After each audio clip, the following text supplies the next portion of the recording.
ముక్కోటి ఏకాదశి పరమ పర్వదినం కాబట్టి భక్తులంతా ఇక్కడ సమావేశమే ఉన్నారు కాబట్టి ఆ మహావిష్ణు దర్శనం ఎందుకో దాని ప్రయోజనం ఏమిటో ఒక్కసారి చెప్పుకుని కథాంశంలోకి ప్రవేశిద్దాం.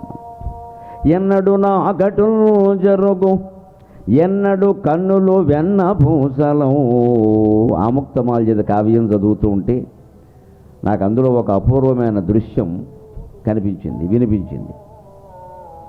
అందులో విష్ణు చిత్తుడు అనే భక్తుడికి శ్రీ మహావిష్ణువు ఆకాశంలో దర్శనమిస్తాడు. గరుత్మంతుని వాహనం ఎక్కి గరుత్మంతుని మీద ఆరూఢుడై దర్శనమిస్తాడు.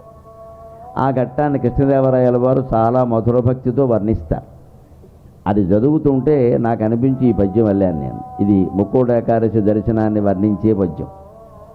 ఎన్నడు నాకటులు జరుగు ఎన్నడు కన్నులు వెన్న పూసలవు. ఎన్నడు నాకటులు జరుగు ఎన్నడు కన్నులు వెన్న పూసలవు. వెన్నుడు వెన్నుడు కన్నుల వెన్నుని కన్నులారవిను వీధిని చూచెను విష్ణు చిత్తుడు. వెన్నుని కన్నులారవిను వీధిని చూచెను విష్ణు చిత్తుడు.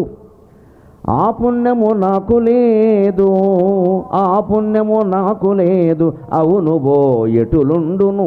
ఆ పుణ్యము నాకు లేదు అవును బో ఎటులుండును. విష్ణు చిత్తమెందున్నది తృష్ణ చిత్తమొకటున్నది. విష్ణు చిత్తమెందున్నది తృష్ణ చిత్తమొకటున్నది. గుండెలు మండిపోవగన్. తృష్ణ చిత్తమొకటున్నది గుండెలు మండిపోవగన్.